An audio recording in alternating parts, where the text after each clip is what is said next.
Greetings.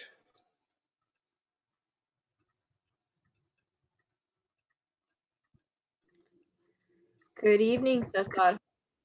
Hi Liz, how you doing? Good. How about yourself? I'm doing fine. Are you involved with any of the? Well, let me back up here. I saw on an email that there's a couple that want to get. They're going to get married in June, and they're going to have a carriage ride from on the Alameda across. And I guess they're going to go through Main Street. Kind of So they're need to. gonna, do you know, they need to put in an application. They need to put in a request at City Hall. They talked to Okay, Carmen. okay.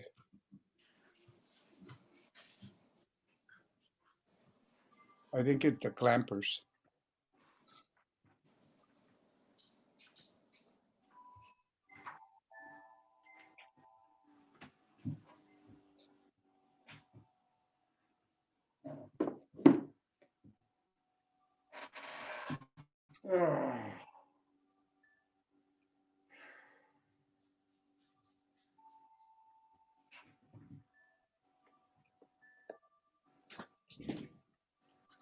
Hi John, Hello, Caesar. How are you? I'm pretty good. Hello Don. Hello, hi Caesar, hi John, hi Liz, and council member.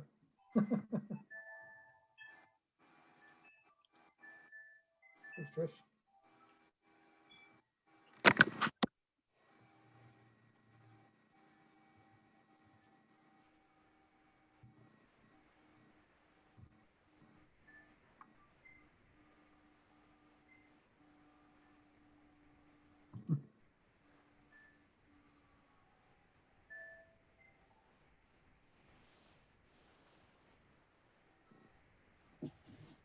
You got earmuffs on there, Trish?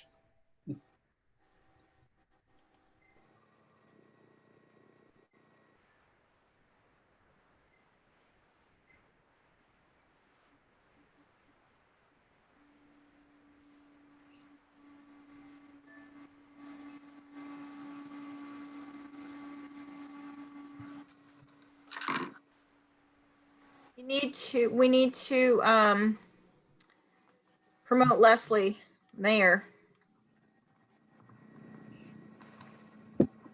I'm unable to do it, Dawn. We need to promote mayor to panelist.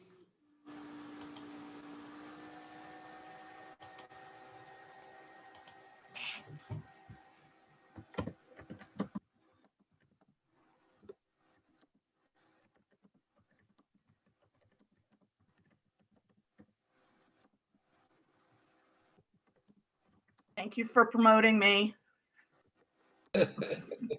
Hi, all. Hello, hello.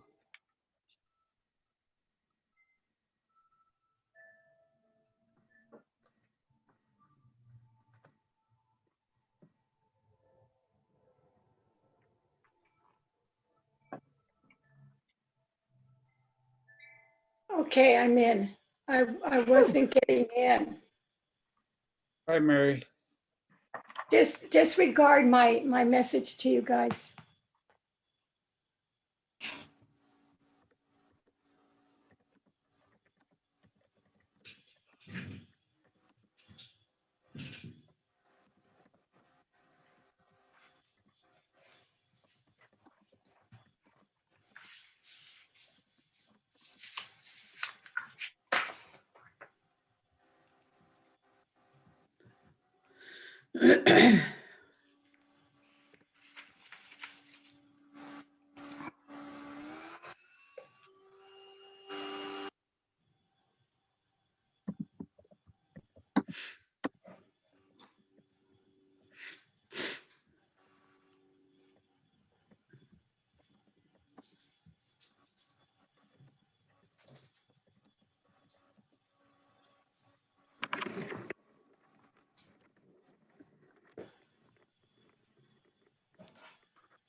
Okay, it is 6 o'clock. Welcome, everybody. A quick public service announcement, if I may. This meeting will be conducted pursuant to the provisions of the Governor's Executive Order N2920. In order to minimize the spread of COVID-19 virus, the City Council is conducting this meeting by Zoom webinar and will be offering alternative options for public participation. You are encouraged to watch the meeting live on Zoom or Facebook.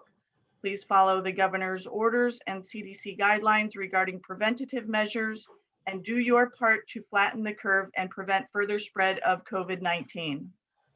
The special city council meeting of March 23rd, 2021 is now in session. Pledge of Allegiance. I forget where I left off. Vice Mayor Flores, will you lead us in the Pledge of Allegiance, please? Good. I pledge allegiance to the flag Flag, United United States States of America and to the republic for which it stands, one nation, under God, Indivisible. liberty and justice for all. For all. Thank you very much. May I have a roll call, please? Yes. Councilmember Flores, Here. Councilmember Edge, Here, Councilmember Friels, excuse me, here. Councilmember Freeman, Here. Mayor Jordan, Here. all present. We have a quorum. Thank you very much.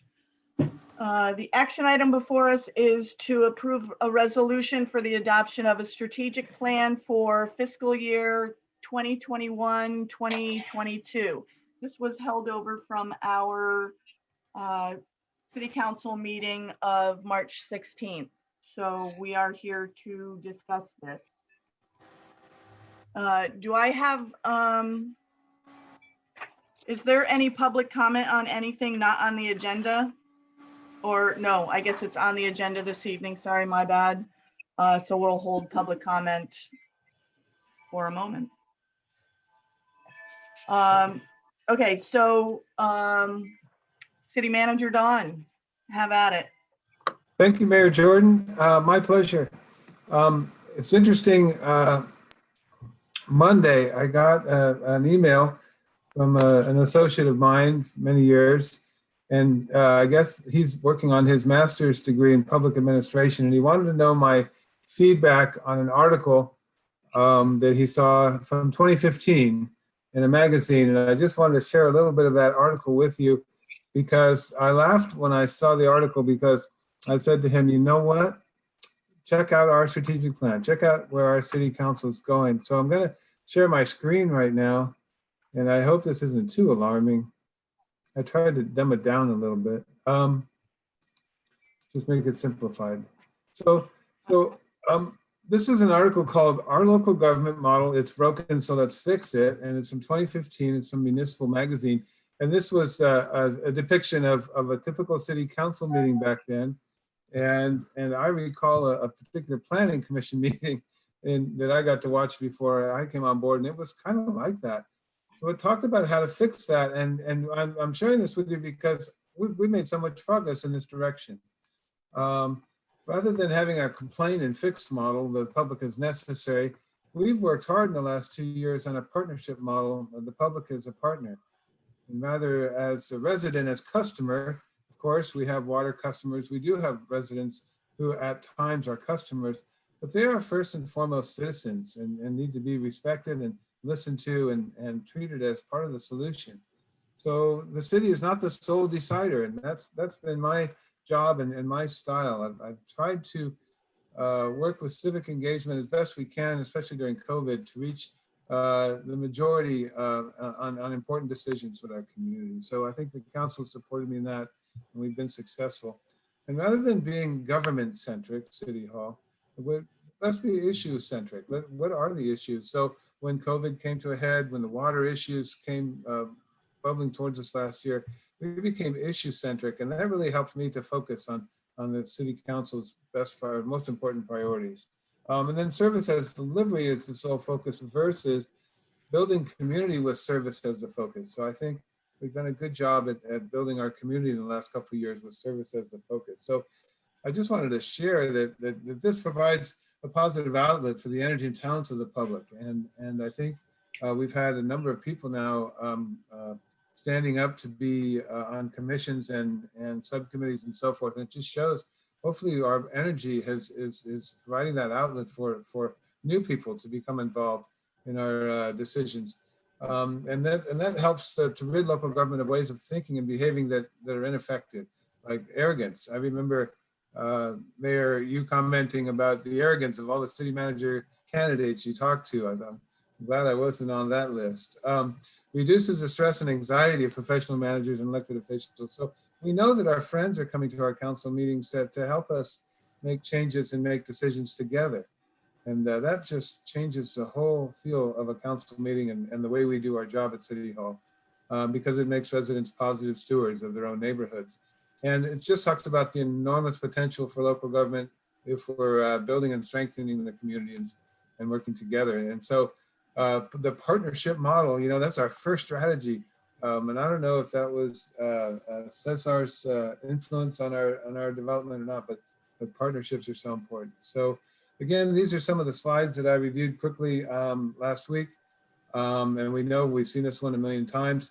After our February 15th, 2020 town hall meeting, and then a community survey in March, this was the number one goal: the preservation of the city's historic heritage and small town atmosphere, about 73%. And then second to that was fixing our infrastructure. So those were our goals. And then these are the 5 strategic categories that we place things in, partnerships being number 1. And I'm just so satisfied to see that angry article about how ugly city council will be, and then look at our strategic plan and look where we are. So we've done so much work in that regard. So I'm just going to review the year real fast, and then we'll get right into each of these 5 categories. So that's the way I've structured it. We have 5 slides, one on each of these categories that we can pause and take our time and talk about. And I've tried to edit them in red, and so it'll be really easy to see the difference between what we did a year ago and what we're looking at today. We had the meeting on the 23rd, and I've added some edits in that regard. We added the Urban Growth Ad Hoc Committee last year, and I think that's in direct response to keeping our city small and keeping our city unique and preserving its historic heritage. Through COVID-19, we met a lot of new partners, public health, just to name one.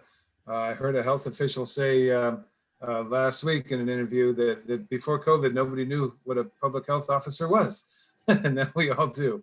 And boy, they had a tough job in the past year and a half. Many of them, including our own in San Benito County, resigned. Capital improvements, streets and water, that's been our focus for our infrastructure, primarily water and wastewater. And of course, our mandated water and wastewater compliance that came about in through the summer and last August with the administrative order on consent from the Environmental Protection Agency. So that's just kind of an update. February 23rd, we talked about, well, first we talked with the Planning Commission and HRB about changes to community development. And then we brought their feedback to the council, and the council agreed to those changes and supported me. And I'm very grateful for their support in allowing the city to recruit for a community development director. And that recruitment ends April 19th. And I hope we get a good response to that recruitment, because that's really going to put the money where the focus is. It's going to put the staffing and the resources needed to work with that ad hoc committee and come up with a sphere of influence and the urban growth boundary. That's just one of the many things on that list. We identified gaps in public safety services, gaps that I wasn't aware of. So it was interesting to listen to Eric Taylor, and we have Charlie on the line today from Fire. Certainly the fire department pointed out some needs for some capital improvements that I was unaware of. So Charlie and I will be working on those to see where the funding is. We have a public facilities impact fee, for example, that can help with the doors on the engine service bay facing Polk Street. That was one thing that came out, but also where traffic enforcement. And just after that meeting, the sheriff and the city worked together to get a little bit of support from the CHP out on First Street. So that was good, but it's hit and miss. I think if we're going to venture into an MOU, then we should do that. And that's just one piece. We also have the minor investigations when we have vandalism. Youth were acting up earlier this week, and we got in their face to try and calm them down. Anyway, we've had vandalism, graffiti, and other things that aren't on the sheriff's radar for investigations. And then crime prevention, working with neighborhood watch programs and helping our commercial businesses with cameras and other types of surveillance and things that they can do for crime prevention. So those are some of the gaps that I've noted in my notes from that meeting, and maybe there are more. In Parks and Recreation, it's just something that I've noticed since I've been here for the last 2 years. We are working on 3 really exciting park projects. And of course, we have the whole Washington Street Park to develop. And we've never done much in the form of recreation. So I wonder if the council wanted to talk about that tonight when the time is right. And then the equity issue. This is an important matter for city staff as well as our policies. It's just something that I've come across because I was fortunate to have a lot of training in Salinas. They had 4 officer involved shootings in 2014, and we worked with the California Endowment and did a lot of work on equity. The city of Seattle has an equity element in their review of their budget, for example. Are there any unintended consequences? If we approve this project, it's to the benefit of the city, but is anyone getting hurt? And so they're looking for those equity issues as they adopt policies. And it's just something that we can do. And Cesar Flores and I talked about perhaps even providing training for our staff so that we can be more sensitive to the needs of the community and to the various needs and the diversity in our community. So it wouldn't hurt to have that as a strategy for our staff anyway. So I threw that out there and we can talk about it. But the goal tonight is, of course, to provide direction for the leadership and so that we can start to put our budget together and fund our priorities. So with that, Mayor, I'm going to head to our first strategy.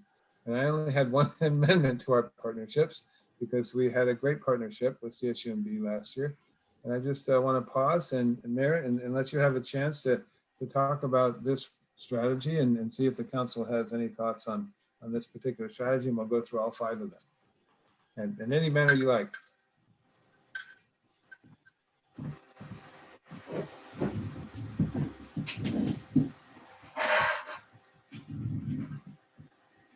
Unmute yourself, Mayor. Thank you. I just had this great spiel. I wish you all heard it. No, going through each one individually I think is a really good way to tackle this. It gives us all a chance to wrap our head around it individually to put an entire program together. So Councilmember Edge, let's start with you on item 1, create, promote, and nurture partnerships with our community. Okay. On G, when you say Dawn Schools, is that our elementary school, the high school, and you have universities? Is that CSUMB, Gavilan College? I know they're not a university, but they are a JC. What do you mean there? Sure. A number of opportunities to work with the school district. I have a monthly meeting with the superintendent, and we have a youth commission, and the Rotary also has engagement with the high school in the Interact club that they have. So I think there's ways to bring not just the schools, but the students themselves into our local government and include them. Some recent examples around the conversation of parking and downtown. Recently had a conversation with the superintendent about accessing grant money that we might have available for converting the gravel parking lot at the soccer field into an asphalt parking lot, whereby we could asphalt and paint a stripe of parking. Keith Higgins, who's been involved again with increasing our parking and improving our parking downtown. And he thought we could add a dozen or more parking spots there. And she said she was open to it. So we already have an agreement with the bathroom there. And could we expand the cooperation with the school district to include better parking along that whole side of the Alameda? That would especially help when the special events come back into vogue. So those are some examples. Also, our library is acquiring reading materials to promote second language learners, and working closely with some of the curriculum of the elementary school. So we have a partnership there of the libraries being in support of what's being taught at the elementary schools. In terms of universities, I was thinking primarily of our relationships with CSUMB, but that could certainly include Gavilan College. I do get emails from San Jose State about learning opportunities for their students in our community. I think in the past, the city has been involved with San Jose State, and I simply have not had the time to follow up with those partnerships. But it was great working with CSUMB with the plastics ban and the surveys and work that they did. Unfortunately, that's a very COVID unfriendly program as the students come out to our city to work with our community. So, but I think it's something we want to keep our eyes on. It's a great resource for us. So those were the schools and university ideas that I had. And just a follow-up on that, Council Member Edge. The president of the college did coffee house chats before every semester for the past couple of years. So she does, Dr. Rose does come into the city and holds a gathering. Okay, sorry, anything else? No, that's it for number 1. Thank you very much. Vice Mayor Flores? No comments. Thank you, Councilmember Friels. Thank you. On C, it seems like we've noticed a lot more community involvement, which is great, and it'd be excellent to promote that. I've seen community involvement in the past where, people came up with ideas and they were kind of, how do I put it, put down for their ideas, and then, everything just kind of quit. And it seems like our new folks in town, the folks in, especially over here in the Rancho Vista subdivision, they're becoming very involved with what's going on in town, and that's I'm liking to see that, and I'd love to promote that. Our businesses, of course, keeping our relationship up with our businesses even after COVID is super important. I think I think COVID really taught us that we need each other, and that was huge. And on the schools, I talked to Dawn about this on Friday. Cities like Gilroy do a joint school district city council meeting most of the time at the beginning of the year, and it gives the city or the school district the opportunity to find out what the city is going to do in the future. Pretty sure that Hollister School District got thrown a curveball when all those new homes got thrown in, and the San Benito County school districts over there. It would be nice to be able to maybe, just like I said, either a annual or a biannual meeting with them, just to keep them up to date, and then find out what they need from us. And I love the fact that they're open to the using, helping us with the parking. That's fantastic. And then, of course, our most important, in my opinion, our most important people in this whole valley is the agriculture folks.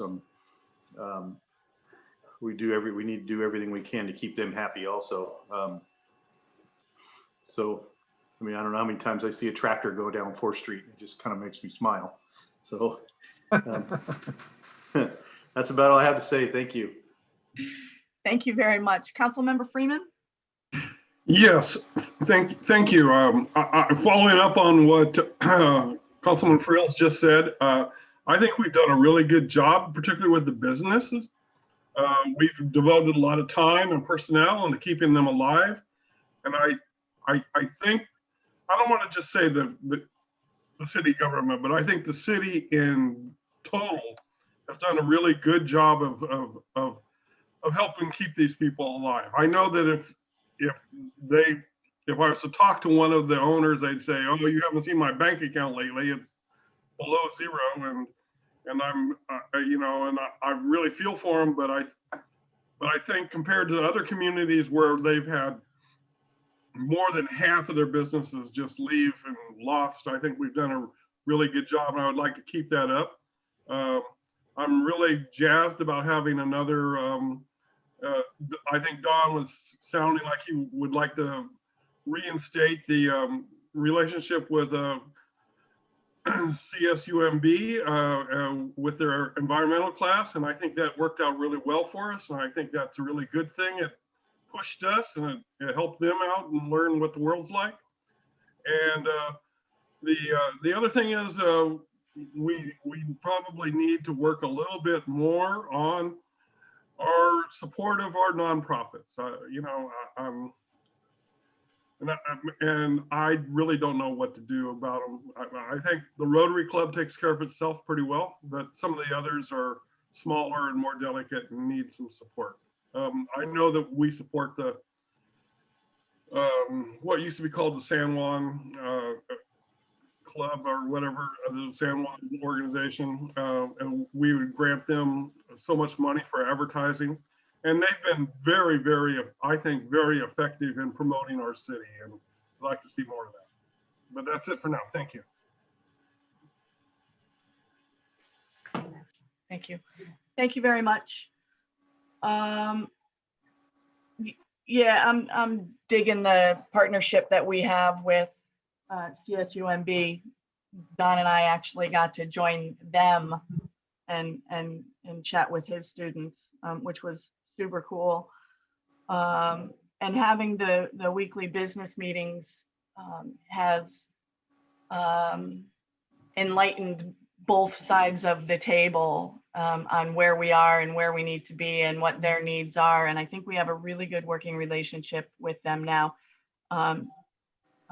They're actually at the table telling us what they need, which is great.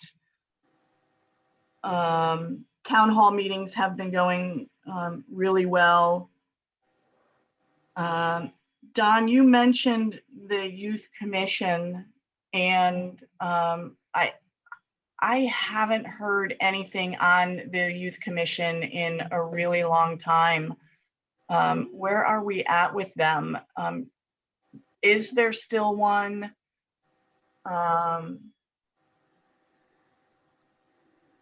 If there is, are they meeting? If they're not, and this is to the whole council, how do we get them back? Because all I heard was, a lot of what I heard during COVID was, we have these kids who are running all over the place with pent up energy and nothing to do. So the younger kids were driving parents crazy. The older kids were driving the city crazy. So how do we engage them?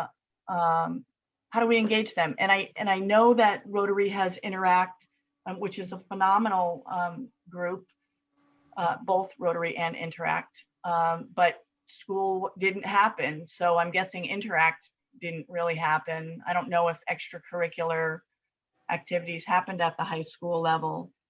But how do we bring all of those kids back in? How do we get the Youth Commission back in? How do we get Interact started again?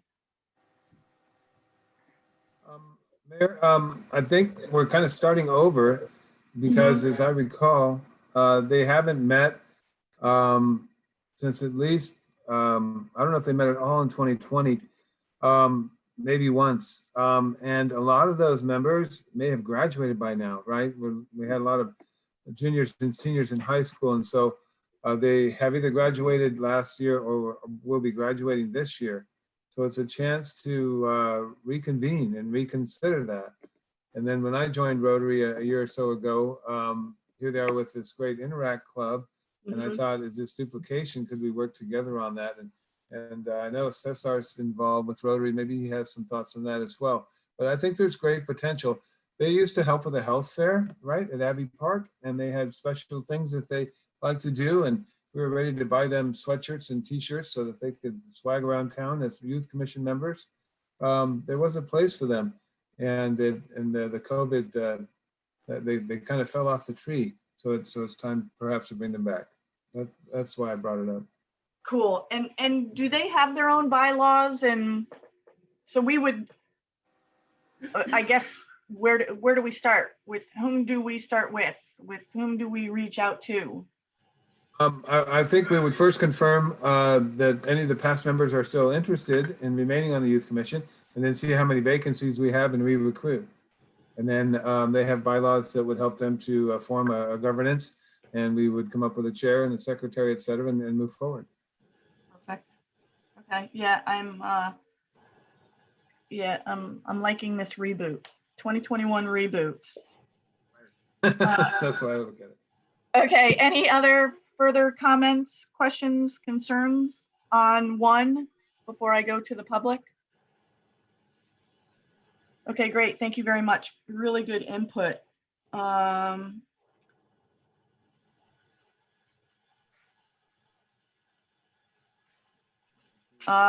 Sorry.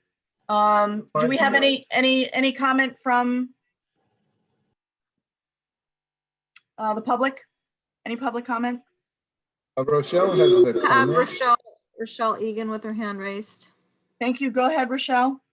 Hey, I just wanted to let you know that I have been in touch with Monica, who is the chair of the Youth Commission. She's the librarian at the Aromas Library, and she said that it's very difficult to recruit members during COVID, and that her students are aging out, and that's why they haven't met. But she is still very much a part of it and aware of what's going on. Thank you. Okay, so we need to, I guess, reach out to her and Right. And that was our associate planner's one of his favorite hobbies at City Hall. So we need to restaff that too.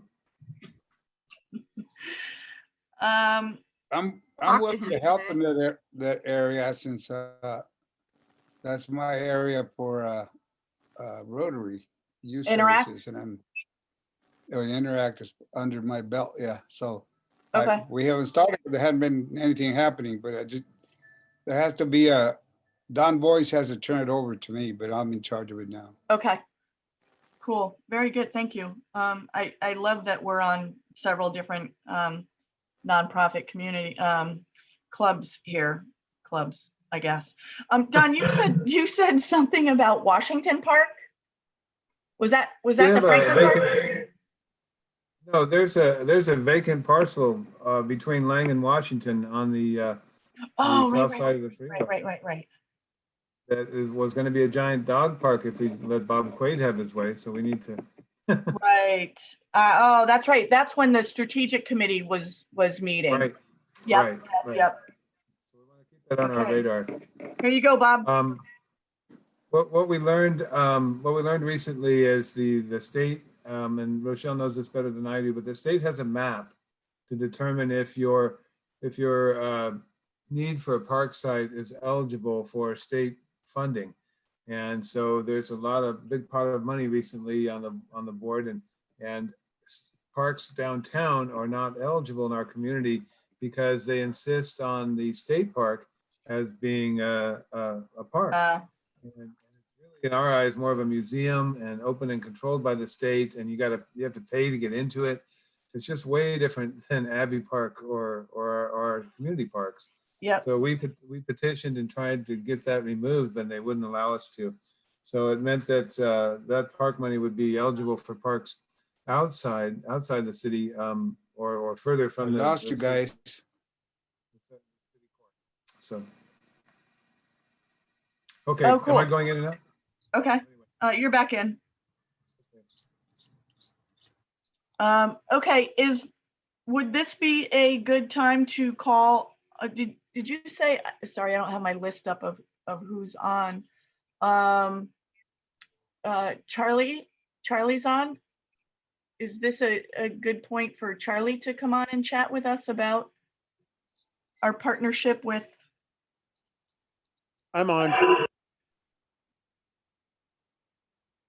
Charlie, could you talk to us about the fire council? I think Councilmember Freeman was sitting on that.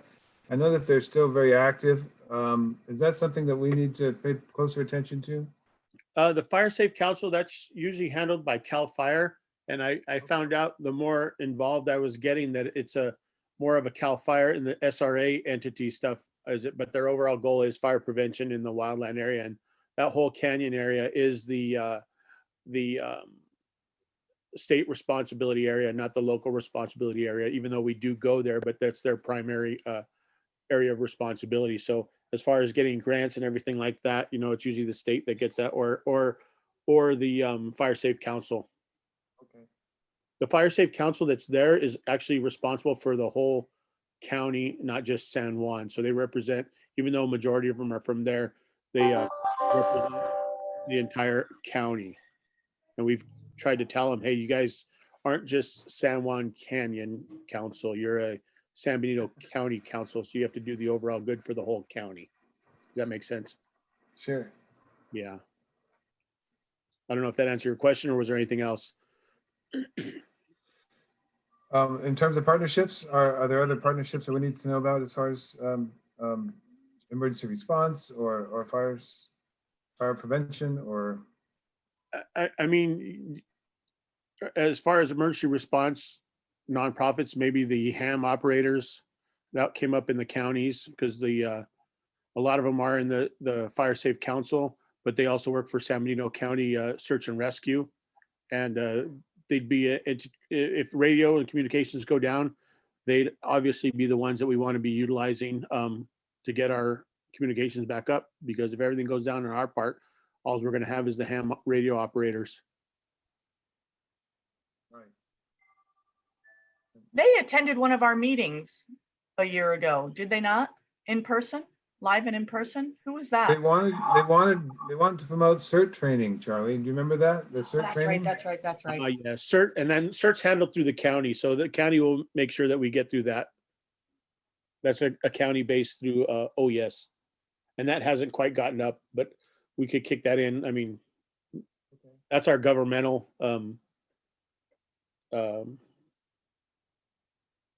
that would be D, our governmental partner, that we could get Right. together with that and Right. be part of that, a subcategory of that CERT. Okay. I mean, we also have as far as fire, we have fire explorers that we're going to start kicking off. So we haven't quite done that yet because of the COVID, but that helps into the high school age kids too. So we'll advertise that, make sure we get that when we kick that off. Probably within a month or so in San Juan, so we can get some kids to, and it's sponsored through the Boy Scouts. But we could get, I totally had forgot about it, so I'm glad you brought it up about the youth council, but we could outreach to them for our Explore program too. Awesome. Okay. Nice, very cool. And then just to, thank you, Charlie. Just a backup to your slide for equity. If we can get a calendar, I know you and I discussed this, but I don't think we brought it anywhere else after a meeting. Getting a calendar of what month is what. Having already missed two months of what could have been potential diversity outreaches, having Black History Month and Women in History Month already gone. If we can get a calendar of what each month is, so we can ensure moving forward that the city and the library and anybody else are working closely together on filling that gap. Yeah, I think that's a great idea, Mayor. And when I'm able, I'll get together with our city clerk. And she's been on medical leave, and frankly, I haven't talked to her recently, but I probably just need to give her a call. Because I'll bet you she has a similar calendar for her real job in Gilroy as city clerk. And we Oh, that'd can be just great. have Oh, cool. Yeah. Okay, That was my intention there. perfect. Thank you very much. Any other questions, comments, or concerns on one? Any other public comment? I don't see any hands Just, here. yes. Thank you, Liz. Go ahead, Mary. You mentioned Leslie Equity. Where is it on this number one? Oh, it's not. It's on my last slide. It's under quality of life. It was on Oh, the okay. slide. Sorry, yes, I referred Okay. to the All slide. right. Okay, So, but I've grouped that. I've got a topic for that on our 5th slide, quality of life. Oh, sorry. Okay. That's okay. I saw the first slide, so I went with that. Sure. Ah, it's on the other side. Okay. All right, cool. Well, we'll bring that one back again at the end. Okay. Awesome. Okay, number 2. Right. So this was the topic that we shared specifically, preserve, protect, promote our community assets and economic vitality while maintaining historical and cultural charm. So Change the slide. he We're there. did. We're there. I'm not. Change I'm your still at internet. number 1. I'm gonna have to go out. please, I don't know. Not working. Okay, go ahead. Go ahead, Don. I'll see you guys. so he's signing back in, probably? Yes, he says he's So- coming back. Okay, so I'm just going to read what's up here. Preserve, protect, promote our community assets and economic vitality while maintaining historical and cultural charm. And this is where the concept of expanding our community development services came forward to the Planning Commission and City Council last fall and earlier in this year. The need to strengthen our advanced planning because of the needs in our general plan. So in the 18, 19 months I've been here, I've heard stories about our general plan not having this, not having that. We recently stumbled across the fact that we had a noise element brought forward to the council, never adopted in 2016. There's just a lot of things about our general plan and advanced planning that need specific support and attention. That being said, the Urban Growth Sphere of Influence Ad Hoc Committee is the first and foremost priority on that advanced planning. We also have current planning and how our current planning applications are being processed and received. We've done better. Harrison Associates has modified its approach, and we were relying on David Mack is on vacation this week, so we were already reaching out to their associate planner for some help on current planning matters. But historic preservation, I think there's a lot more work to be done in historic preservation, and that speaks to this number 2 priority. And I want to fully support the HRB and historic preservation efforts in the city and begin to take advantage of the grants and the other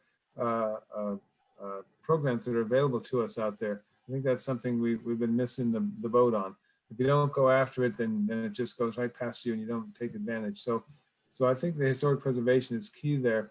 And then as we learned with our housing element, when we updated 2 housing elements in 1 year in 2019, those small accomplishment, we noticed that there were a lot of laws in the housing side and that we need to pay closer attention to. I understand that there are more than 20 bills in the state legislature right now just about housing, just about affordable housing, just about local rights and zoning abilities. And so we're going to have to maybe fight and take care of ourselves in that regard, and we need to be equipped to do that. That along with housing, I think economic development is a good team for that. We're not the kind of community that goes out and attracts retail. We tend to nurture the locals that we have and try and make them bigger and better and stronger. So a lot of our economic development is retention, but we'll see where that goes.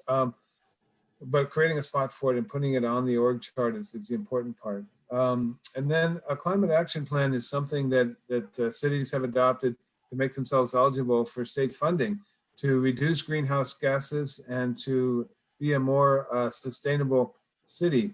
And whether that's by promoting non-vehicle transportation, bike lanes and that kind of thing, or whether it's working with integrated waste management on our plastics ordinance. It's all of these things combined together. And in fact, I was talking recently with integrated waste management about how we would maybe be part of a regional climate action plan rather than just a local city plan. Nonetheless, I think it's something we need to focus on. It talks about energy efficiency, solar power, energy storage, getting off the grid, all of those topics get included in a climate action plan. And then you take that plan and you apply for state grant money to make that happen. So that's something that we haven't had the ability to spend much time on. And so this speaks directly to bolstering our community development department. And I don't know if Mayor, I'm happy to hear suggestions. I feel like I've talked about this one a lot, so I'll stop talking now and let you guys have at it and ask questions. I'm happy to answer. Thank you. Councilmember Edge? Yeah, I think B, we need to have a visit to the general plan and we need to amend it. And when do you foresee us getting together and doing something about it? I think that would be the first task of the new community development director that we're recruiting now. And we just assigned EJ Sabathia to be our at-large member on our ad hoc committee. And I think the ad hoc committee was heading that direction, so we'll be able to pick that up and move it forward. Okay. And then the other one that I think is very important is C, creating a housing and economic development division within the community development department. I think that's very important.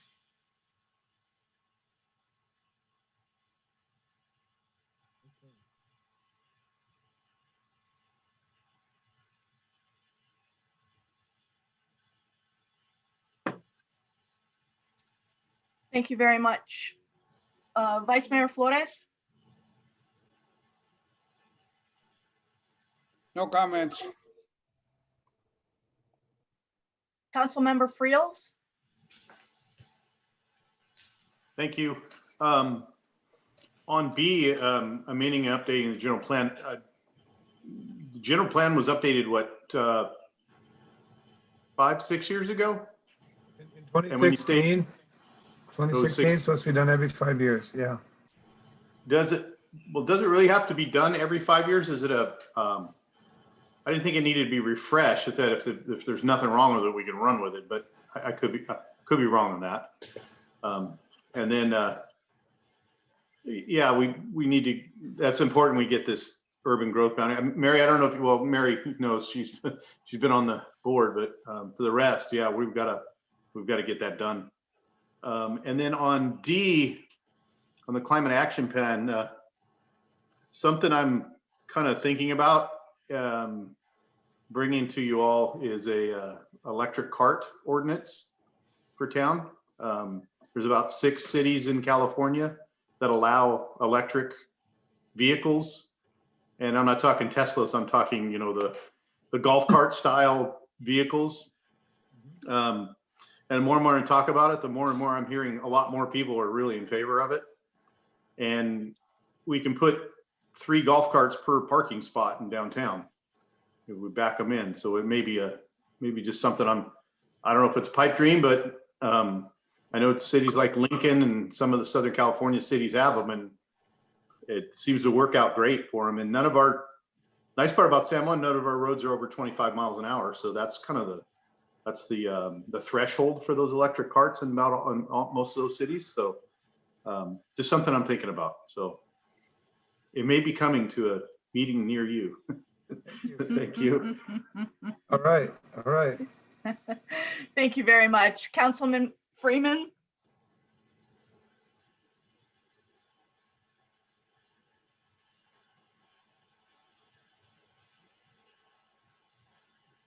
Thank you, Scott. I agree. That sounds like an exciting ordinance or proposal. And following up on number D, the climate action plan, I'd like to add to it that it's really a good tool. If you want to control growth, you can use the climate action plan to help you control growth. And if you want to expand it in a smart growth way, you can also use the climate action plan to do that. So it's really valuable. And like Dawn stated, there's a lot of money that we can get to it through grants and other things that we can't have if we don't have one. So I think it's important to start to move on it, and I'm willing to help with that heavily. And I know a lot of people who can help with it. As far as amending and updating general plan, I agree with the rest of the council that that's an important focus. I was talking to the interim city manager about 3 years ago, and he was saying, you know, this has a lot of holes in it. It really isn't very good. You know, he was suggesting we almost start over, but I think it can be cobbled together and added on to and amended and developed to where it would be a suitable plan for the city. Thank you. Thanks, John. Well, this community development person has a lot of work to do. When does it close? The 19th? Yes. Part of 2B, I get the general plan, and I'm a firm believer that documents are living documents and shouldn't be shelved. And just to bring it out and dust it off, Scott, every 5 years is a really good idea. Whether we take action on it or not, it could be fine, and there's nothing to do. But to actually dust it off and take a look at it is I think imperative. And preserve the historic assets in our town. As we have seen with Casa Rosa, we can lose them fairly quickly. And I think that's a vital part of our community and who we are. So making sure that we have a really good relationship with the Historic Society, and the HRB is working closely with them, and we get a listing of what we have and what we want to keep. Don, I think you brought up last week the Chandler's house, moving that so it doesn't fall further in disrepair. So yes, having an inventory of what we have is vital. And climate action plan, we have seen snippets of this. So getting in with the right folks and continuing our relationship with integrated waste, continuing our relationship with Monterey Bay, and a couple of other groups. We had a year and a half ago, 2 years ago, at one of the council meetings, we talked about a climate action plan. Part of, I want to say the Blue Zone, part of Blue Zone is that. Developing the walking trail and bike paths is all part of that. So I think we're on a really good track with 2B. I mean, with the whole item number 2. Bag is a big supporter of that, and Bag. Yeah. I just saw something else about blue zones the other day. It could have come from my doctor's office. I don't remember. Okay, do we have any comments from the public on item 2, preserve, protect, promote our community assets and economic vitality while maintaining historical and cultural charm?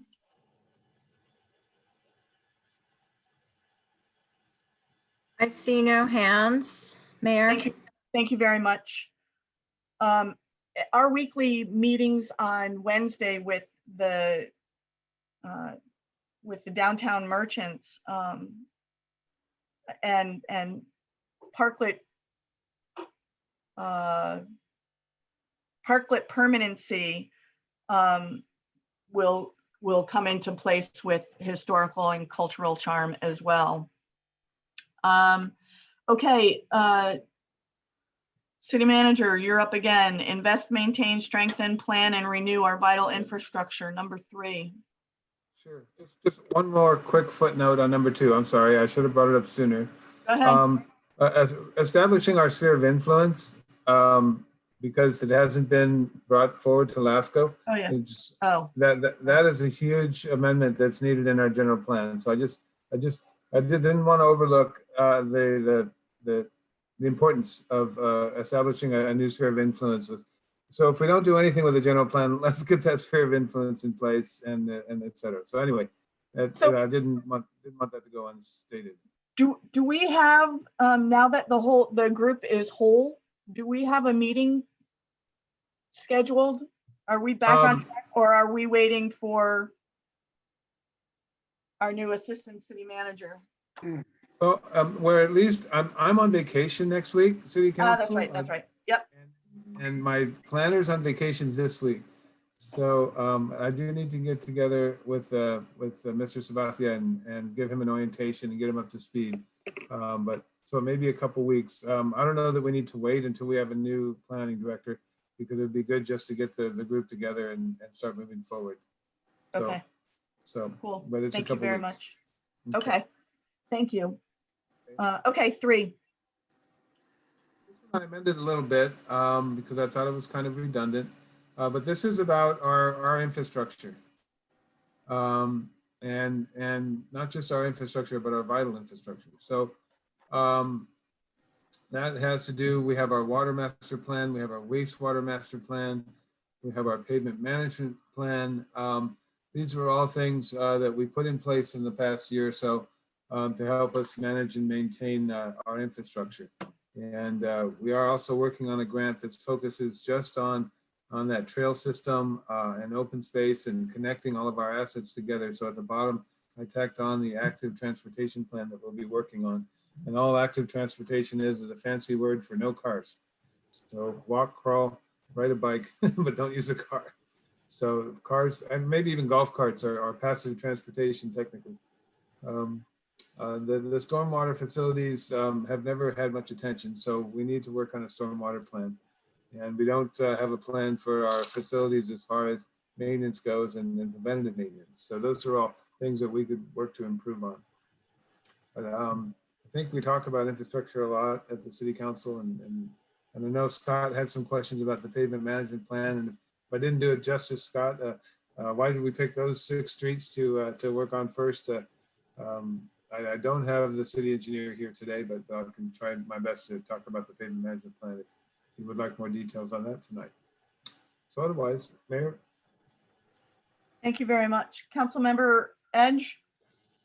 Yeah. So Don, just so that I'm clear, why did you write some of this in red? What's in red, the pavement management plan speaks to streets and sidewalks. So under number C, the pavement management plan already includes streets and sidewalks, so we don't need to say it twice. Okay. And then, and now with the wastewater master plan, we don't need to talk about sewers because we have a whole master plan now for wastewater. But it doesn't mean anything else. It's there and it's part of the plan, right? Absolutely, it's there and it's part of the plan.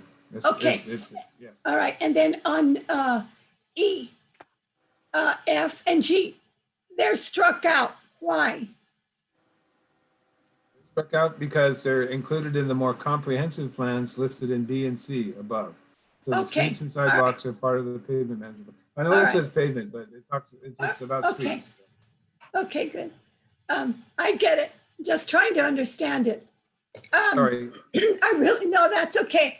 I really don't have anything, but what do you mean when you say stormwater? it might be less obvious in some places and more obvious in others. We have retention basins in our newer developments to maintain the stormwater on site. So near well 5 on San Juan Hollister Road, between the RV campground and the Copperleaf development, is a big basin there. And we've had it full more than once since it's been built, because that captures all the stormwater off the streets. So there are pipes and systems that run that stormwater off the streets into that basin. And the older parts of town, it's just the V channel that's heading to the nearest creek or the lowest part of town. And so it's a lot less sophisticated stormwater plan. But one of our issues is stormwater intrusion into our other sewer and water, not water, but into our sewer system. So we need to look closely at our stormwater management and bring it up to speed, because a lot of it in our older parts of town aren't very sophisticated Right. and are in need of attention. Right, yeah, yeah, So I agree. flooding, street flooding, that kind of thing. Okay, good. All right, that's all I have. Thank you. Thank you very much. Vice Mayor Flores? No, I have no comments. Thank you. Thank you very much. Councilmember Friels? Thank you. We've got a couple things. Of course, I get A and B, the new plans we have in effect. And Dawn, you did actually explain the pavement master plan or the management plan, when you explained to me the overlay will expand that street, another 20 years, and it's a lot more inexpensive to do it that way than to do a whole $50,000 project. I understood. I totally understood that, and I'm glad I asked. Stormwater. So a lot of people don't know, we have in some sections of town, we have sometimes our sewer and stormwater are the one and the same. And we learned that the hard way on a hazardous materials incident here in town, where somebody was dumping methamphetamine making products down the toilet, and it ended up in our groundwater by going out San Juan Creek. You can actually chase that stuff a long ways. I talked to one of our public works guys today, Gil. Yep. And we've never really had a dedicated guy that works on the sewer lines and the storm drains, and he's doing a great job. So I'd love to. I like to see that somebody's actually, because that's always been a big concern in town. We had I won't say who it was, but he was a former sheriff that owned some property in town, decided to fill up his below ground gasoline tanks at his facility. Well, they leaked and they ended up in the storm drains underground. We had water. We had 1,000 gallons of gasoline heading out towards the storm drains and towards our sewer. And that was a entertaining day. So there are a lot of breaches in our stormwater drains. A lot of it's made out of brick. Some's made out of, a lot of our sewer is made out of terracotta and old iron pipe. We found some water mains that were redwood, and they were redwood hexagons that had been wrapped, and some of them were redwood stumps that had been bored out. Matter of fact, I think we sent one of them to the Smithsonian, if I remember right. Because it's just a rare thing to see. I want those photos. Yeah, I know. I wish it would. God, that was like in the 80s. Facilities. Don, will that cover our? We're talking about the fire department, the infrastructure repairs in the fire department.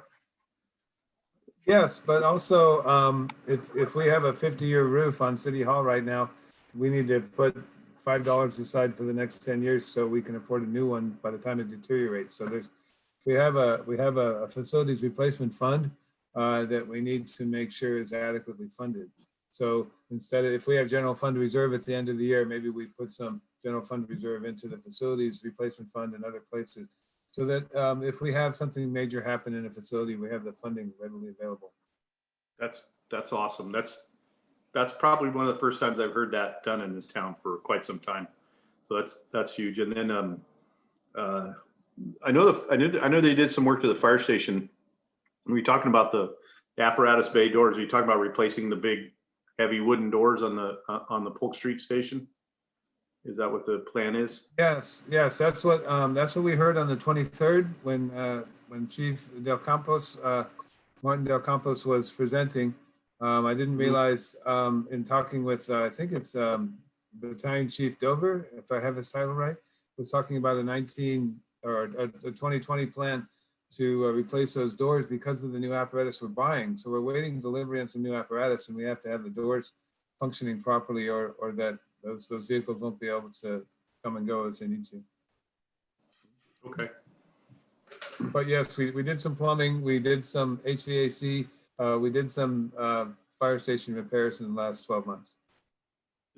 Have they got the exhaust evacuation units in the buildings yet? Especially the old bat or the new bay? In the bay facing 2nd Street, I believe so, but don't think so on the bay facing Polk Street. Okay. Yeah, that's probably something we're gonna have to do in the future. It's, yeah, that's an OSHA gig. Right, and if Charlie knows about that, Charlie, you're free to. Charlie, you there? Yeah, that other bay on Polk Street, that's going to need the exhaust evacuation system, and then we're going to have to think about backup power. And we had talked about either solar, if that's viable, with battery generators, or if we want to do diesel. That's something that needs to get done. That's critical infrastructure. We need to protect it and be able to have power to be able to run calls, and it could be hooked up, it does dual purpose, get City Hall going and the fire station going. Agreed. Yeah. Agreed. I was just. Oh, I'm sorry. I'd say before we expanded that station, and then after, we had a huge military surplus, a Navy surplus generator that powered, that could have powered half the block, but it powered City Hall and the fire station, and it was a lifesaver during the floods in '97, because we were the only building in town that had power for about 6 days because of that The big. only problem with that is we have to make sure it's Monterey Air Regional Quality Control compliant, and it has to be Correct. registered. So a lot of those Yeah. old ones are used ones. We can't just do those anymore. No, So I that's recommended understand. second and Yeah. solar. Well, I wonder if we can run one off of natural gas. Right, that would be the best. That would be the best because it would fit behind the building and could be tapped into natural gas.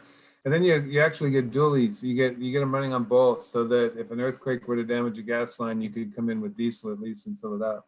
Mhm. Yeah. And I was communicating just last week with the police chief in Hollister because he was able to access a Homeland Security grant to get a generator recently for their animal control buildings out there in Hollister. So I was trying to tap into that funding source. Nonetheless, we have that budgeted. We just haven't bought it. It's in this Okay. year's budget. Okay, that'd be great. All right. Well, thank you, Charlie. Thanks, Don. Appreciate it. Thank you very much. Councilmember Freeman? Yes, just following up on what Scott said, I think stormwater needs a lot of attention. The state water board, the same ones that we're friends with now, are also in charge of stormwater, and they are checking more and more. Right now, they're concentrated on industrial users, but eventually they will get around to municipal users. And it's a harder thing because a lot of the stormwater is going to be oily from the streets and such, but we're going to have to straighten those problems out. And I would say sooner better than later. That would just be my, as far as facilities go, I would like to see us possibly at least look into maybe moving some facilities to outer parts of town, particularly the public works yard. So maybe we could have a small park there. That's right in the middle of town, and it's kind of ugly looking. And public works yard would be better if it wasn't in the middle of town. That's all I have for now. Thank you very much. Is the community hall covered under facilities? I know that comes up every now and again. Certainly is, and we originally had some money budgeted there to work on the acoustics. And we still have some money set aside for improvements at the community hall. Okay. And part of our infrastructure, where are we with the internet server provider? So the name of the company is Etheric, and Derek, that's right. Yeah. Thank you. and they have committed to investing more than $70,000 in bringing the fiber that comes through our town and connects City Hall to the library to the school. They have an agreement with the windmill to install the necessary equipment to project that bandwidth up to our tower and then broadcast it to the community. So I've been talking with them about use of our tower. Just last week, we were talking about placing an emergency generator up there for them and designing that. And when we have the site plan and design all intact, maybe by April 16th, we'd like to bring that forward to the city council. So yeah, so that's moved a lot recently. And what that does is simply add competition to Charter. It's still, you're still gonna have to pay for the ISP service. But the reason they're taking so long is because there was some new technology just becoming available. They wanted to get the strongest connection for our residents that they could up there. So they are committed and they are moving forward. And every once in a while they call me and apologize for not being ready yet. So I think they're serious. Sweet, we're getting the best of the best. That's good. I hope Can I so. ask- We'll see. Can I ask a question real quick Yes. on that? So we do, correct me if I'm wrong, we have fiber optic at up to City Hall. At least we should. So there's fiber optic that connects all the government facilities. So I believe it comes all the way from Hollister and the county offices up past between the windmill and the elementary school, and then through City Hall towards the library, and then out to the district offices and ends our high. Okay. So it comes right through town. Yeah, I know City Hall's on fiber optic, so Right, but I guess it's a process. Etheric has to apply to the FPC for approval to access, and then they have to pay a big fee to access it. So it's not like a water connection. It's a little more complicated, I guess. Okay, thank you. So I have a few comments on that, if I may. Go ahead, John. I was talking to Andrew of Etherix just yesterday. And he said that he's working hard, but right now the big hangup is the people who own the fiber optic line that we were just talking about, and I do believe it's AT&T. We're taking a long time to allow him to hook up. They by law have to let him hook up, but you know, they can take their time in doing it. So he's kind of stuck right now, waiting for AT&T to let him hook up his line up that runs up to the top of the Windmill Market that will flash it up to the water tower.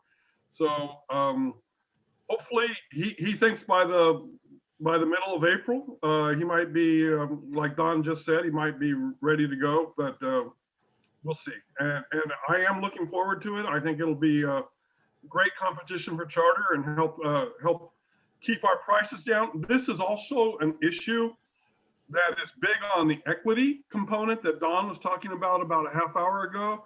There is something called the Digital Divide. The Rotary Club through Wayne Norton and Phil have researched extensively, and they're working to overcome this digital divide right here in San Juan. It's been very hard for them because they can't get adequate access to enough bandwidth to really make it hugely successful. But if they once the Etheric kicks in, they think they might be able to, and I'm certainly hoping they will be able to, because the digital divide is something that needs to be addressed and be worked on at a societal level. And it's all across California. It's not just San Juan. It's all across California. Just an add on to that, John, Rotary has equipped 7 buses, school buses, with hotspots. They take Nice. up the buses out to different areas and park them. They got Right. certain hours. Very It's cool. working out real. And the other thing is we had a presentation again, pre-COVID, on INI. And that dropped. We never did. I know it's a can of worms. But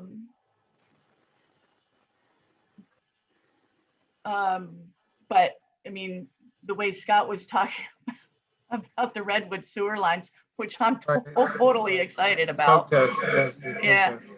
test. To see where our holes are on infiltration and intrusion into our wastewater Thank you for, facility. thank you for bringing that up. I can refocus on that. It's been a while. Okay, thank you. I'm really liking how everybody is going back to your first slide. Now I've misplaced it. And making sure that we're going back and revisiting all of these important concepts like equity. That's nice to see. Okay, do we have any public comment? Hey, this is Oh. Charlie, the fire department. Sorry, go ahead. Go ahead, Charlie, sorry. Hey, Don, just real quick, is this on the infrastructure? Is this talk about replacing or upgrading the water system on downtown? Because we have our hydrants that need to get, I know we had talked about that prior, and upgrading the water main downtown. So I don't know if that includes that or if you have a plan for that already. Thank you, Charlie.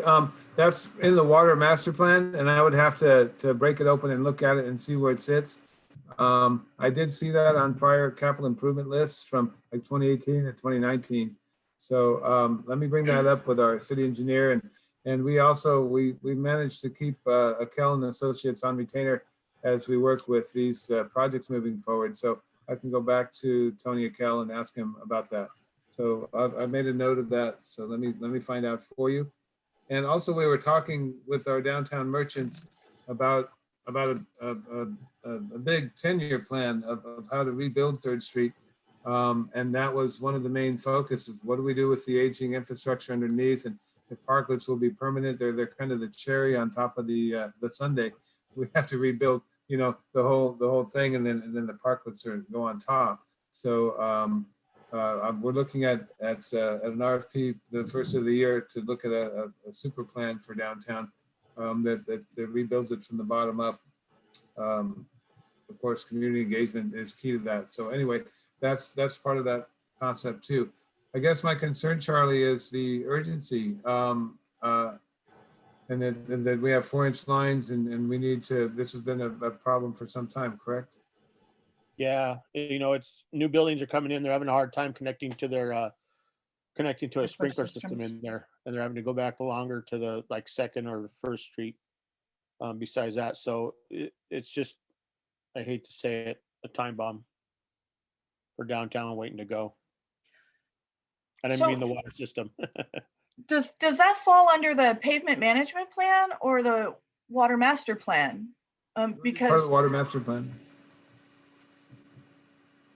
It's considered distribution. It's considered distribution of source water. and I understand that part, but we had talked about I forget the term, one cut, where you open the street and you put, Dig once policy, right? that's it, dig once, measure twice. No, dig once, dig once. That's the idea. With digging once, if it falls under the pavement master plan, then when we dig up a street, whatever street it is, then before we resurface, we're doing the storm drains, the wastewater, the drinking water lines, and all of the other infrastructure we have in there. We wouldn't necessarily, I mean, we can put as big a fire hydrant as we want. They only come in one size, but I mean, you know what I mean? When we talk about the water master plan, we're not increasing the size of the mains yet anywhere except up to our connection on Mission Vineyard. Sure. I don't know, maybe that's just a semantic on what Right, plan well, it they falls need- under.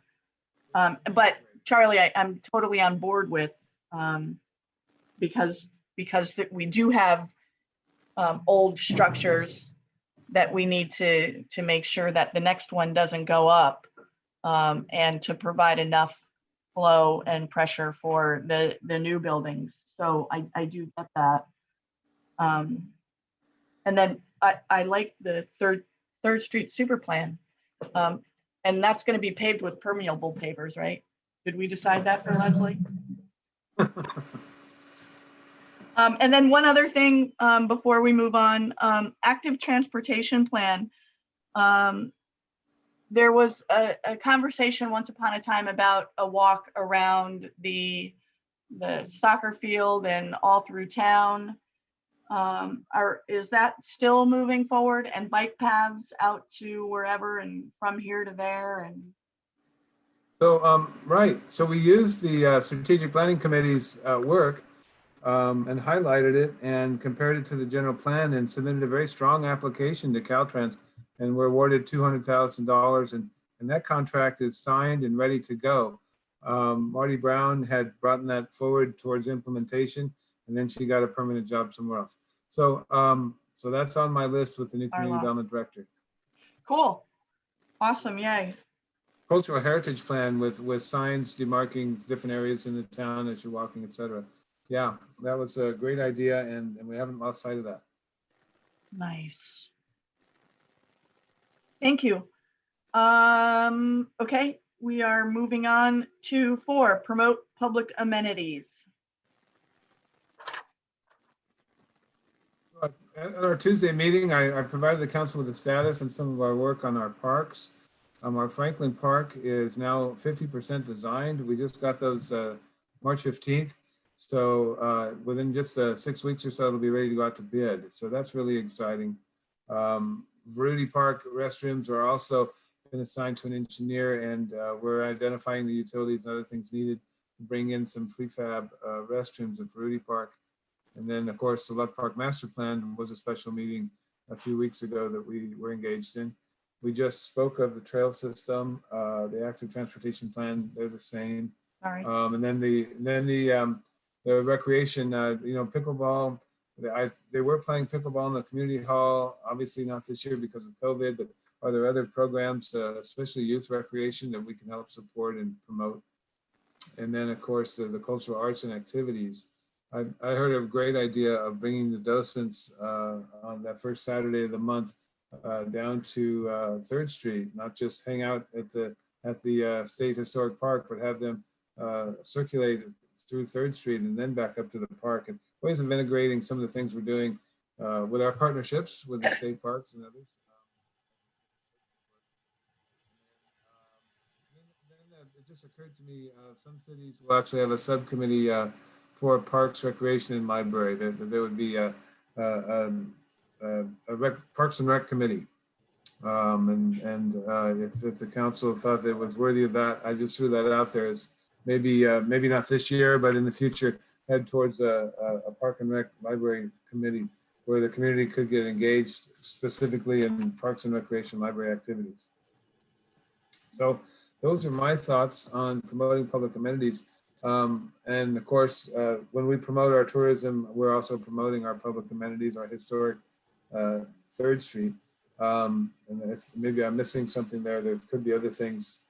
I had a good conversation with Colin Kosmicki Saturday about having a mountain bike trail between downtown and the De Anza Trail. So he liked that idea. So yeah, that would attract some people to our town. So anyway, those are just my crazy ideas. Well, there was a whole bike group rolling through right before the senator arrived. Road bike. Road bikes, yeah, street bikes. Um, Popular. okay. Councilmember Edge.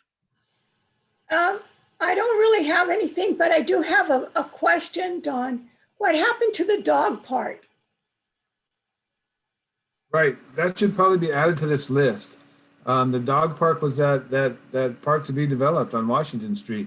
Right. That was, there were botanical gardens, even community gardens, dog park, a number of neat amenities in that park that would make it special. So I will, if it's okay with the council, add that to this list of things to be looked at. Can you add it after we've approved the resolution? We can amend it. Yeah, add it now before it's approved. So yes, we'll amend that. Number 4, we'll add, I'll call it the Washington Street Park. And at some point, it seems like we need a park naming policy. That came up with the chair of the Planning Commission, Delgado. She and I were talking about naming parks.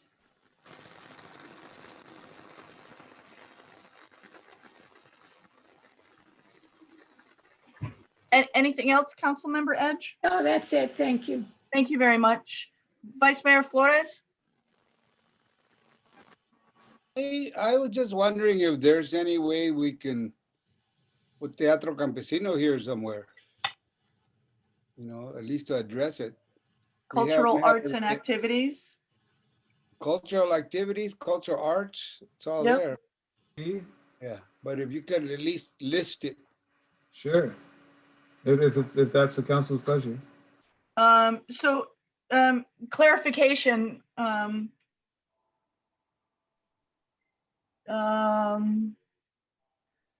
How do we get that to fall under 1 also? As a partnership, yeah. Right. I guess they're a little bit of everything, community-based, Nonprofit. nonprofit. Yeah. Cool. But Credo is another good example of an Yeah. art organization we would want to include.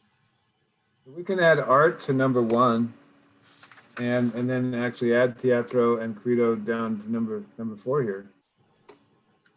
Nice. I think it's a good idea. Yeah, that's well done, Cesar and Don.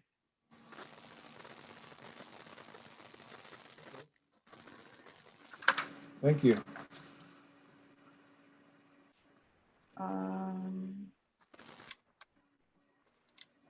Thank you. Anything else? Vice Mayor? No. That was Okay, it. thank you. Councilmember Friels? Thank you. On, let's see, on parks, I am like 1,000% in favor of a dog park up there on Washington Street. Something we need in town. I like the fact that we could do some type of like a botanic type getaway up there also.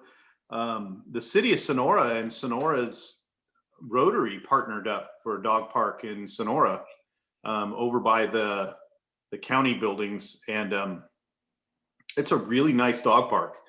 And I don't know how much work, I don't know if the Rotary helps fund it and the city maintains it, but it's a real nice park. It was a nice partnership between the two. Not throwing the Rotary under the bus on this one, but it's an idea. And I would love to really help out with that. It's something I've been, just personally talking to people about for quite some time. So hopefully that goes through. I'm happy to see the Luck Park master plan is moving forward. Trail system, remember we have our historic walking trail folks that put Yep. together all those plaques and things like that. That's something we can probably maybe work with them if we want to, as far as Don mentioned something about some signage and things like that. Right, expanding it out, yeah. And they did a lot of work. The research on a lot of that stuff is I have people coming up to me who are researching things in town, and they're just so happy about it. They're like, wow, we didn't even know this family did X, Y, and Z. So it's kind of cool stuff. But I'm a history geek, so I'm all for that. Yeah, I really think we need a Parks and Rec subcommittee. I know the library has their auxiliary, which would be probably a great pool for their subcommittee, but we do need something in. I can foresee some, other parks in the future in town. Probably one of the coolest things about Savannah, Georgia is there's a park on it seems like every intersection. They're everywhere, and everything it all has something tied in with that block, and it's really cool. It's all historic stuff, which is what we are, right? We're the city of history. So if we can promote those kind of things, it would be great. That's about it. But like I said, I'm excited about the dog park, and I talked to Bob Quaid about it also. And if we go ahead with it, if we go ahead with it, I'm all for spearheading that. So that's my 2 cents. Thank you. Just to bring you up to date, Scott, Rotary does fund projects like that. Currently, we're working on one in Aromas. It's a park over there. So it's each year, the region 5170 is allocated so much money for special projects like that, and it's a whole region. And this year it happens to be Aromas. So if we submit a project, before the year comes up, it'll be in there. It's a possibility. Yeah, great. Aromas has a really nice, their park is coming along great. Their dog park's fantastic. They have a big walking trail. They've got some open fields that'll probably be soccer fields and restrooms. They're nice. It's very nice. We're part of that project. Good. Thank you. Yeah. And the Rotary, San Juan Rotary comes up every several years. So we're not due again for a project for several years. So unless we can talk another city out of it, I doubt it. We have a project together. We can push it, Right, but every other Rotary has their own projects that they want to work on too. So San Juan is back down at the bottom of the list again. Not to discount them though. And for me, Veruti Park is the park on the top of my list. That started the year that I went into Rotary. And to see that one come to fruition is going to be awesome. What is that? Is there something planned for Veruti Park? The restroom. All it needs is a restroom. The whole entire park has been through Rotary has been transformed. Actually, the fire department did the grand majority of that work. They helped out. It was Rotary's project, and there was help from the military, from the fire department, from the city. It was an amazing project. Friends and family. It was a great neighborhood project that the whole community was involved in. Very much looking for it to be complete. And yeah, connecting us to the De Anza Trail and further out is going to be amazing. And I want to be on the Parks and Rec committee. Sounds like a great TV show in the making. Okay, any public comment? Hey, this is No. Charlie of the fire department again. Hey, Charlie. Hey, Don, you had talked about connecting the De Anza Trail with downtown and everything. And I don't know if you want to hit on some of the possible projects that are coming through on the possibility of Lang Street. That could be a safer route under the underpass of Washington Street to Lang Street. So people aren't having to cross on 156. So that might be something to include or take a look at, or if the project does come up, we can utilize that trail system to connect on the Lang Streets. If that ever does come through. Just an idea. Thank you. That's a great idea. Thank you. Yes. We received an application a year or so ago, And I understand they're coming back with a second application very shortly. And they've at least considered a pedestrian crossing across the creek. And then we've had some conversation with the Health Foundation about a road going above that and connecting to a roundabout at San Juan Hollister. So those are all ideas that they need to be flushed out. But yeah, that would be a much safer route down Washington Street into downtown. That's all I had. Just throwing it out there. Thank you. Thank you, Charlie. That's that partnership working for us. Hey, Don, any- oh, I had a question for Don. The folks ahead. coming to the, what are they calling it? The Orchard subdivision or whatever it is, the one on Lang, they didn't want to put in the exclusionary housing or inclusionary housing. Inclusionary. Yeah, exclusionary. Easy. Well, they used to be called mother-in-law quarters, right? Exclusionary, never mind. So they didn't want to do that. Are they all for it now? Because I remember they came to us and they found out they had to do it and they They don't have a backpedaled. choice. They don't Yeah, have a choice. They don't Yeah. have a choice.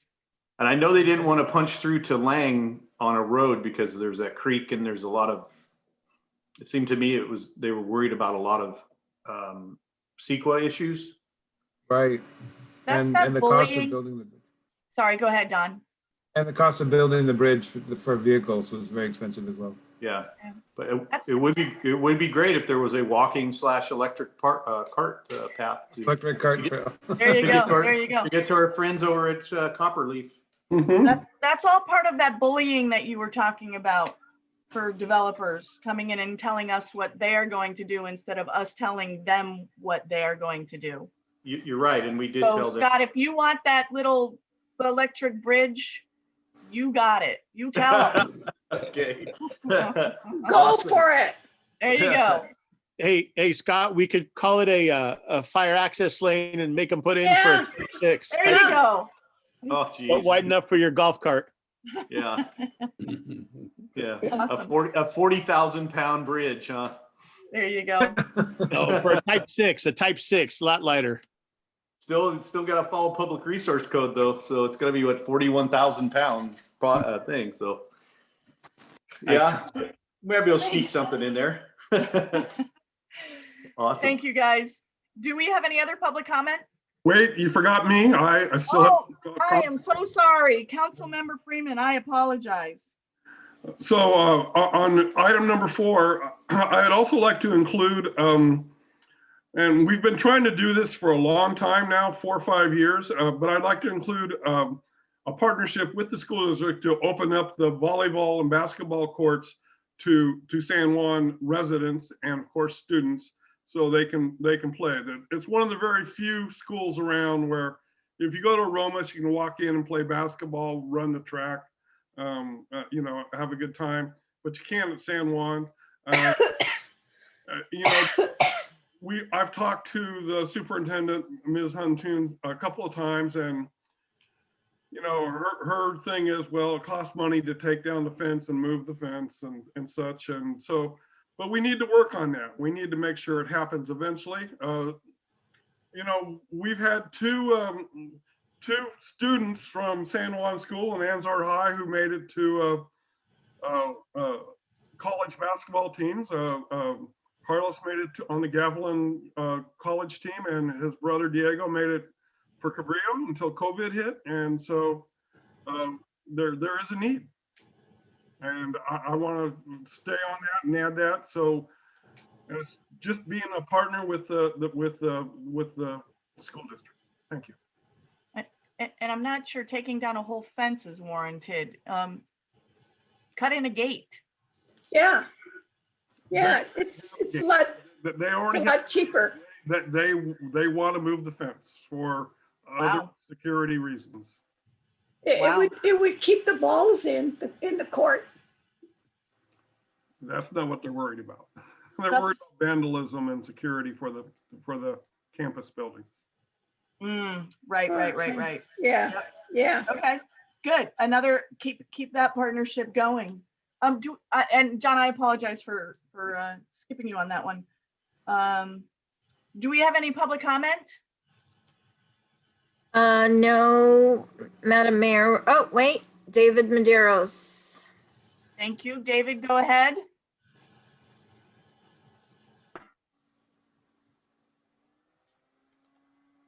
You need to unmute, David. Okay, can you hear me now? Gotcha. Yes. All right. I don't know if you guys brought this up, but in the works where we're going to be able in the future put in a pipeline from Hollister, West Hills, distribution there, and then we're also putting our wastewater line in there.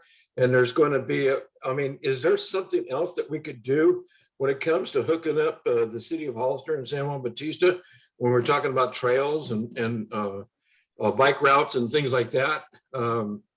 Is anything thought of while we're out there putting in pipes? Is there something we can do to put in additional trails between San Juan Bautista and Hollister? That's a really good question. Would that be a partnership with Caltrans on that one? So that's a great question. Thank you, David. What we're doing is we're identifying the easements necessary to run that pipe, probably Prescott to San Justo, and then out county streets. So it'd actually be a part of the street. It wouldn't be a new easement or a new pathway. But what's more likely to happen is when Caltrans abandons the current 156, that it become a bike path between the two cities, bike and walking path. And so the COG, Mary Gilbert's team, has a grant to identify and to look at reuse of that piece of property from the Alameda to Union Road. So that's a chance for the public to weigh in and get those trails and walking paths that you need. Certainly added, if not. Nice job. Thanks, David. You're welcome. Thank you. Thank you. Thanks for adding detail to that, Don. Any other public comment?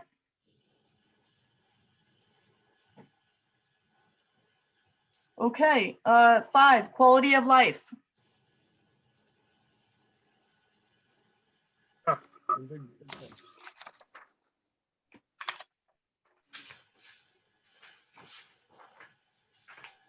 So this is a section where I added section C to this.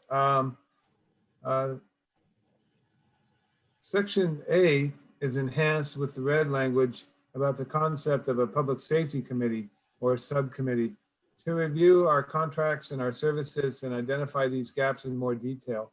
And I listed them there. Some gaps that we have between our contract with the sheriff or the fire department and just put a public safety committee together from the community. The council can decide who that would be or what different areas they would represent.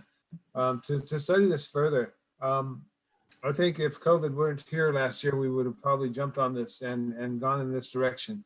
So I do hear concerns in the community, especially, of course, when violence occurs, when the Valero gas station is held up or what have you, that we don't have an eye on safety the way we should. So my response to that is to set up the subcommittee, because I think that really requires community feedback and has to be an empowerment where the community neighborhood watch and other programs are providing that feedback so that the resources that we have can be used to respond appropriately. So that's the way I enhanced A, and if the council agrees with that, we can move forward.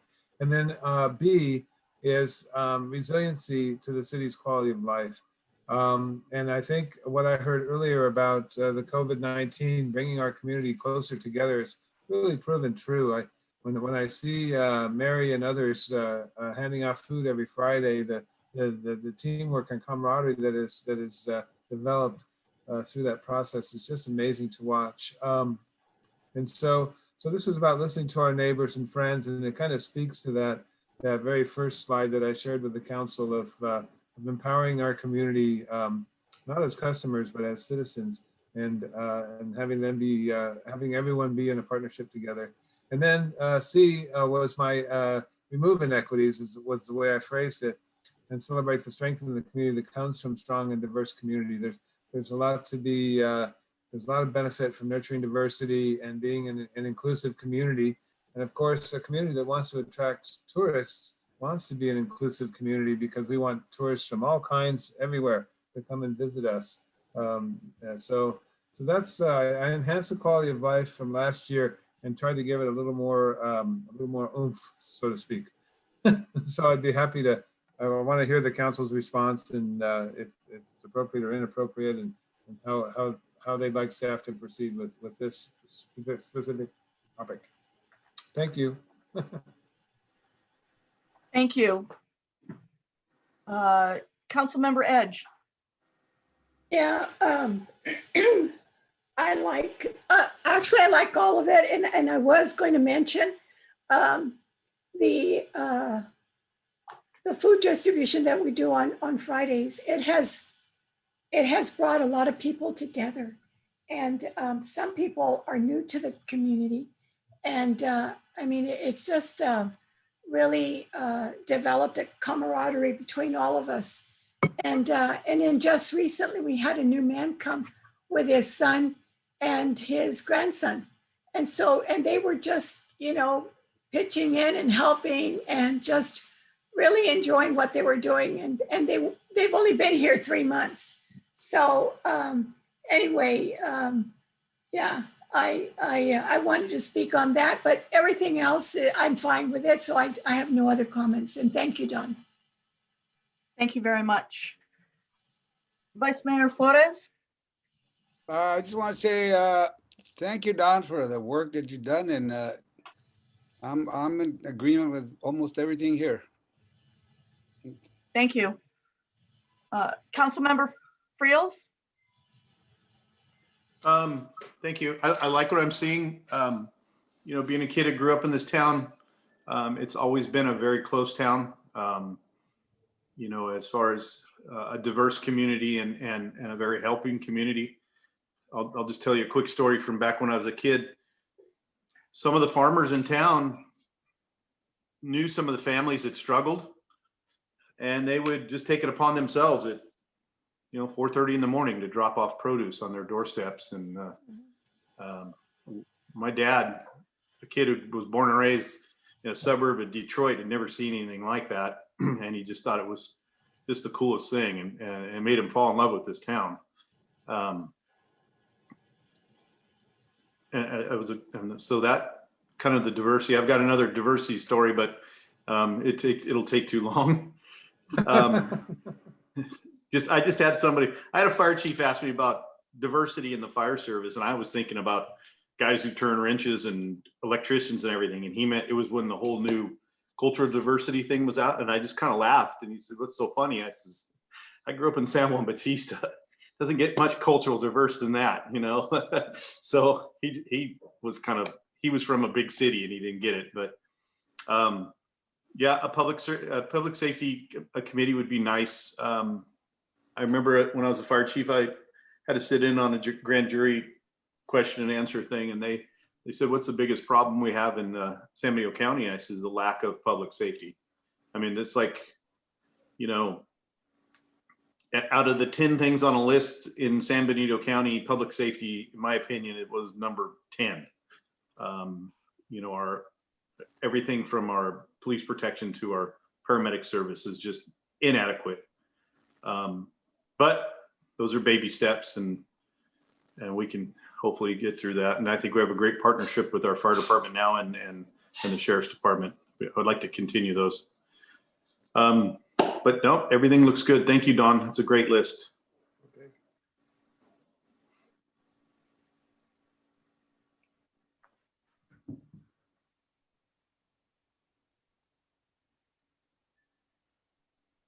You better unmute You're yourself. muted. Okay, Sorry. unmute. I'm on. Councilmember Freeman. Thank you.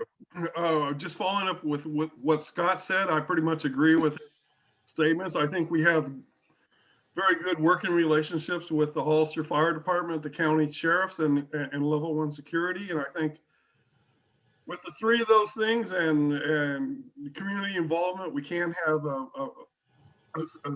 safer community. We just maybe need to work a little harder at it. And I like all the items on number 5. So thank you, Don. Thank you.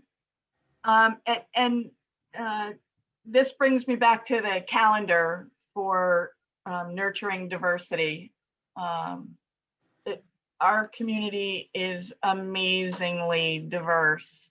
I like my job because it affords me to be in town during the day sometimes, and I get to see the school buses come in and talk to the teachers about the community. And I have sent so many of them, this is weird, up to the cemetery.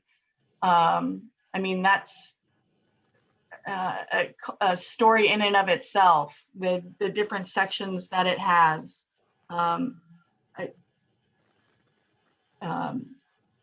Part of the really cool thing about this community is how diverse we are and how everybody came together during the pandemic. It was a beautiful thing to see neighbors helping neighbors, the food drive, the signs in the window. Okay, I mean, I personally never saw any red ones, and I'm hoping that there weren't too many, but it's amazing how hardship brings people together. Sad but true. And I hope we continue in this vein. And I think this document that you have created, Don, is a really good tool to keep us going in that.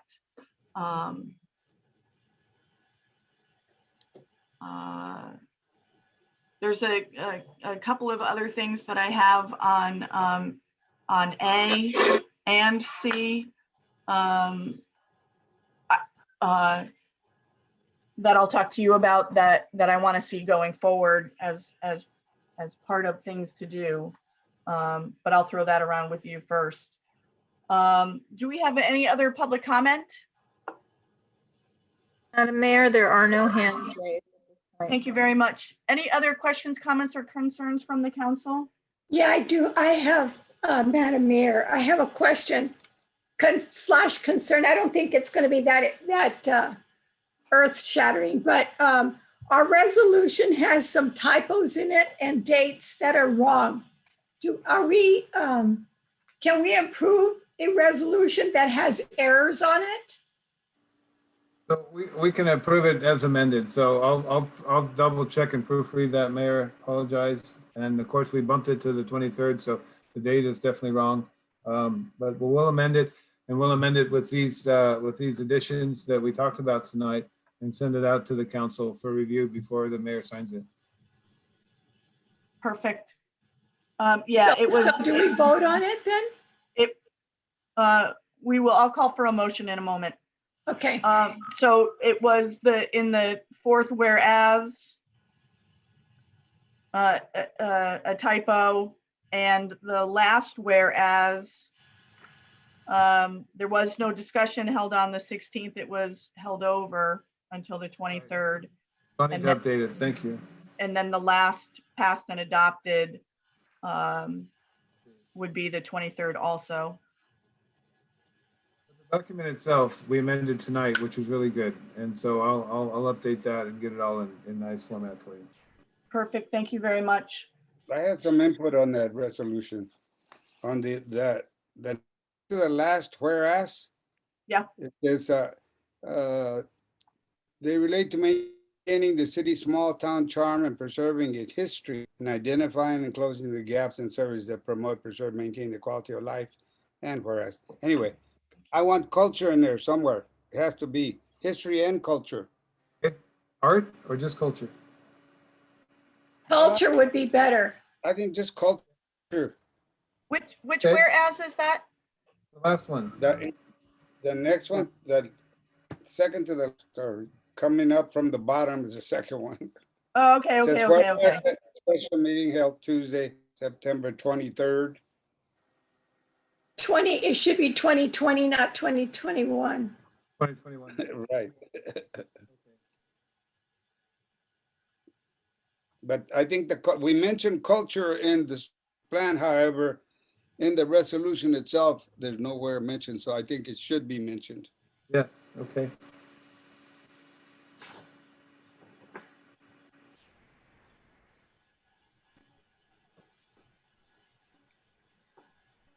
Perfect. Preserving its history and culture. Yeah, history and culture.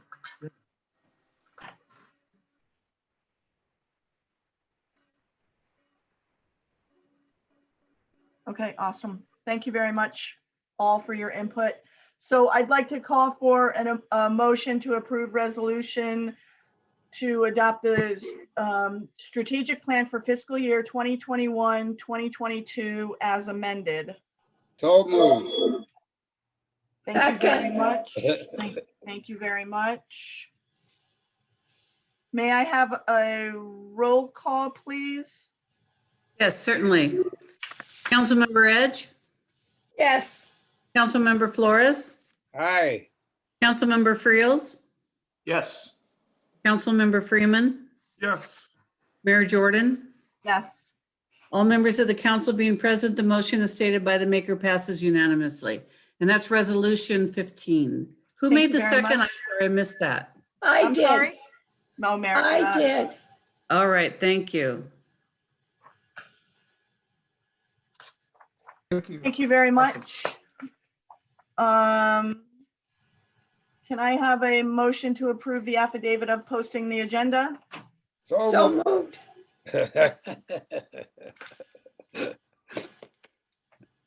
What happens if we don't? Does that mean everything that we just did gets thrown out? Doesn't count. Yeah. Maybe we should approve that one first. So I have a first by Mary and a second by Vice Mayor Flores. Yes. Is that how it went? Yes. May I have a roll Well, call, please? That's fine. Councilmember Edge, Yes. Councilmember Flores, Aye. Councilmember Friels, Yes. Councilmember Freeman, Yes. Mayor Jordan. Yes. All members of the council being present, the motion as stated by the maker passes unanimously. Thank you very much. Okay, I would like to have one comment before we leave. Having this as a separate meeting was totally awesome. I like all of the chatting around it. There have been conversations about having one regular meeting a month and one meeting where we can have an open discussion like this. Something to think about. We'll put it on the agenda for next meeting if everybody wants it, to go ahead and have 2 meetings a month, if necessary, if we so deem. Yes, Councilmember Edge? I would just like to, it's my own opinion, but we need to cut the chitter chatter and get to the point to keep the meeting going.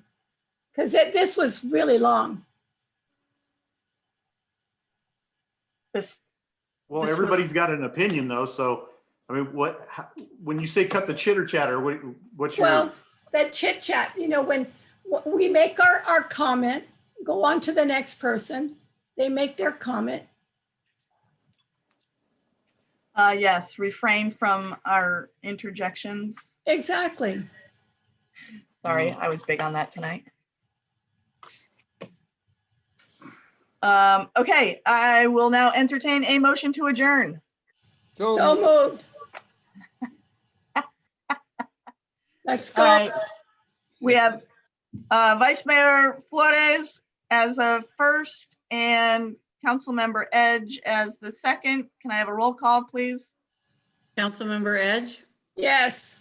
Councilmember Flores, Yes. Councilmember Friels, Yes. Councilmember Freeman, Yes. Mayor Jordan. Yes. All members agree we should adjourn. Thank you Okay. very much. Thank you all. Everybody Thank have a you, good Don. night. Hey, Thanks Leslie, for I having think, us. I See you think your guys dog, next I time. think your doggy needs to go out to the bathroom. He's standing at the door there. I think so. We all do. That's why I want to hurry up. All right, guys. Thank you all very much. Have a great night. Thank you, Don. Night, Nicely everyone. done. Good night. Good night. See you, Liz. Right. Good night. Bye. Thank